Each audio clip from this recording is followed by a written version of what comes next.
Bonjour et bienvenue à tous sur la chaîne Equipoa, la chaîne qui parle canasson.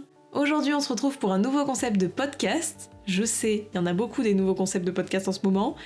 Celui-là il va rester, je le promets, puisque c'est un concept mensuel qui s'appellera l'Actu Poney.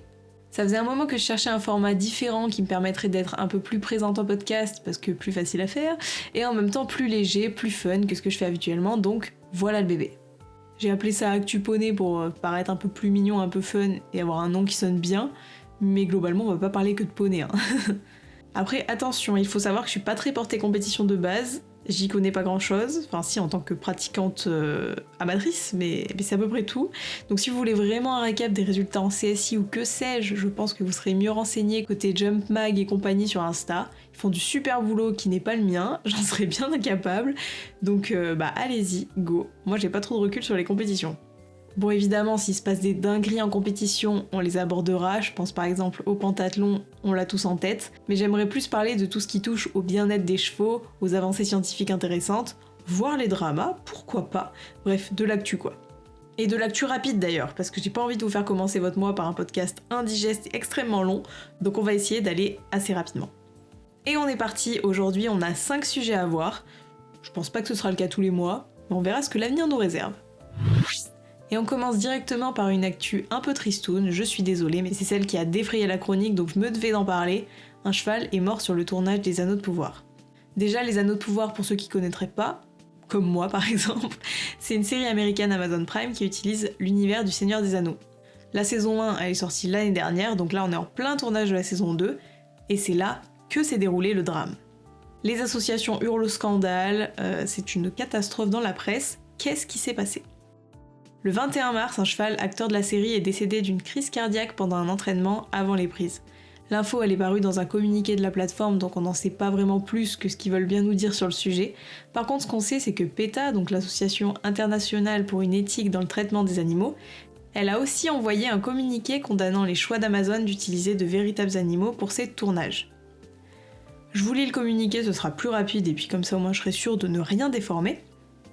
Ils ont la possibilité d'utiliser des CGI, donc en gros des animations, des plateformes mécaniques et d'autres méthodes humaines qui ne feraient pas mourir des chevaux vulnérables. PETA appelle les créateurs de séries et tous les autres producteurs à entreprendre une nouvelle quête sans utiliser de vrais chevaux. Voili voilou. Bon maintenant, qu'est-ce qu'on en pense de cette news ?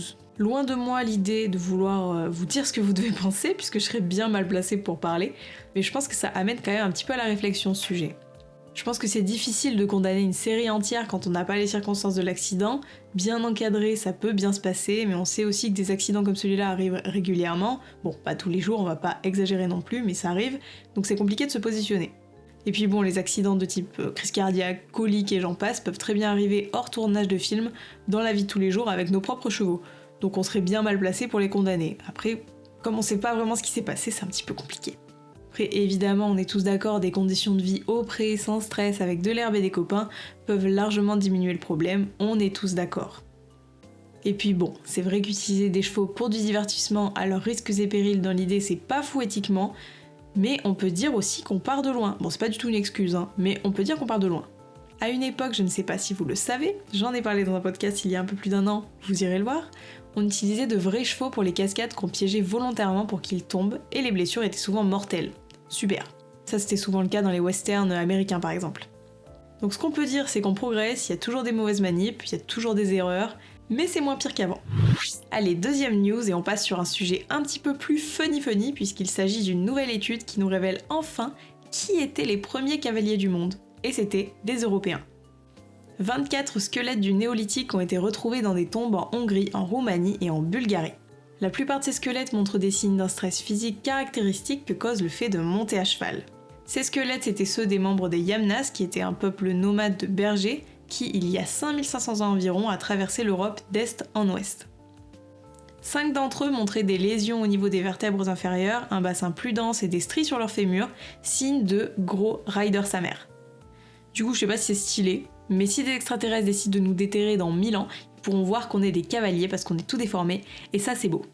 Bon, hors blague, ces restes constituent donc les plus anciennes traces de pratique de l'équitation jamais découvertes. Par contre, attention, comme le soulignent les chercheurs, les Yamnas ne sont pas forcément les tout premiers humains à être montés à cheval.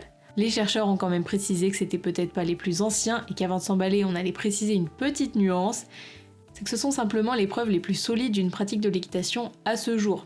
Voilà, on va remettre l'église au milieu du village. Proportionnellement, il y avait beaucoup de cavaliers dans les corps retrouvés, ce qui nous montre que c'était pas un mec isolé un peu tapé du cerveau qui montait des chevaux tout seul dans son coin, mais bien une pratique courante. Les chercheurs estiment d'ailleurs qu'ils ont utilisé les chevaux pour la guerre et leurs activités de berger. Techniquement, ils montaient a priori des petits chevaux trapus un peu comme nos amis les Przewalski, et n'avaient pas réellement de harnachement. Voilou. Allez, prochaine news. Troisième news, des chevaux de Przewalski français ont été transférés en Espagne. D'ailleurs non, ils n'ont pas été transférés, ils vont être transférés, my bad. Donc nos amis de Przewalski, que montaient les Yamnas, tout à fait, non c'était pas vraiment ceux-là qui montaient, mais bref, sont archi surveillés et vivent actuellement dans des réserves naturelles. Ils vivaient donc tranquillement dans leur réserve quand tout à coup, gros déménagement pour 10 d'entre eux qui migrent au sud pour le réensauvagement de l'Espagne. Mais alors qu'est-ce que c'est, Jamy, le réensauvagement ? C'est tout simplement le fait de repeupler les espaces sauvages en herbivores sauvages, comme les poneys.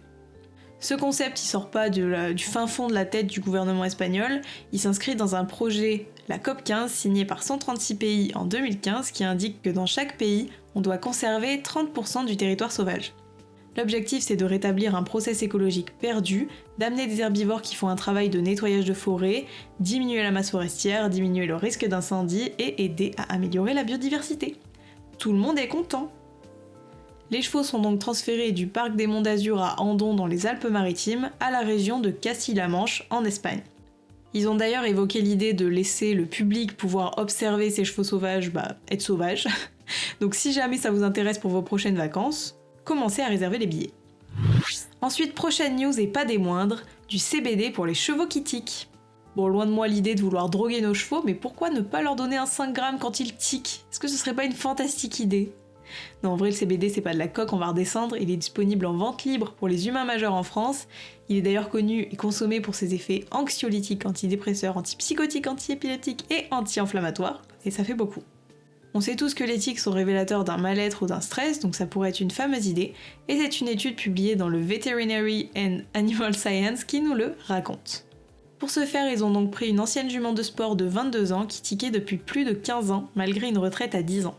A priori, le propriétaire, il aurait tout tenté de l'alimentation au collier anti-tic, en passant par les médocs, et rien n'aurait été concluant.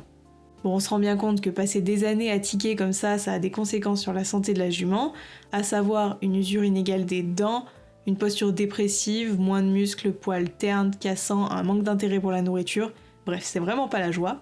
À notre petite jument, ils lui ont donc donné du CBD et les résultats sont les suivants. Elle qui tiquait en moyenne 15 heures par jour avant ne passait plus qu'une demi-heure par jour à tiquer à l'issue de la 4e semaine, ce qui est quand même une diminution énorme. Et d'ailleurs, elle a recommencé à manger 1 heure après le traitement et a repris du poids. Bon non, elle a pas repris du poids en 1 heure, mais elle a commencé à manger après 1 heure. Donc c'est top, ce premier test, il redonne un souffle à tous les proprios de chevaux pas très bien dans leur tête. Et je parle pas des proprios de chevaux pas bien dans leur tête d'ailleurs, je parle des chevaux pas bien dans leur tête. Mais après, ce qu'on sait pas, c'est les conditions de vie de cette jument finalement. On l'a déjà dit, mais c'est vrai qu'un cheval avec une activité physique régulière, non intensive, un grand pré d'herbe avec des copains, tique rarement outre traumatisme psychologique. On saura jamais si tout a vraiment été tenté, mais dans le cas où vraiment toutes les options de conditions de vie auraient été balayées, ça peut sûrement soulager les chevaux, et puis c'est tant mieux ma foi. Maintenant, d'autres études vont être réalisées pour déterminer les dosages et tout ça, et puis après let's go Attention, dernière news, du crottin pour produire de l'énergie. Et oui, on pourra bientôt produire de l'énergie avec des crottins de cheval. Bon, par contre, comptez pas dessus pour faire votre réserve perso parce qu'il faut quand même un méthaniseur chez soi. Ce qui, est pas commun finalement. Celui dont je vous parle devrait voir le jour dans l'Oise d'ici la fin d'année 2024, ce qui est pas si loin que ça. Un méthaniseur, pour info, il fonctionne naturellement. On place la matière dans un endroit sans oxygène à 38 degrés et des bactéries transforment la matière organique en biogaz, constitué en particulier de méthane, et en un résidu qu'on appelle le digestat. On commence tous un peu à s'inquiéter du prix de l'énergie, et puis des retombées écologiques, on va pas se mentir. Donc sauter sur cette matière naturelle nous semble être plutôt sympa à première vue. Surtout qu'il est à savoir que le fumier c'est vraiment pas ce qui nous manque en France. Rien qu'en Île-de-France et en Normandie, la production de fumier, qui ne sert à rien, s'élève à 486 000 et 539 000 tonnes par an. C'est quand même pas rien. Après, il faut savoir qu'il y a eu 3 essais de ce type infructueux en France, donc à voir si ça va durer dans le temps. mais dans l'idée, ça peut sembler intéressant. Et ainsi, on en arrive à la fin de ce podcast. J'espère qu'il vous aura plu, j'espère que ces news vous auront diverti un petit peu, j'espère qu'il va pas durer 1 million d'années.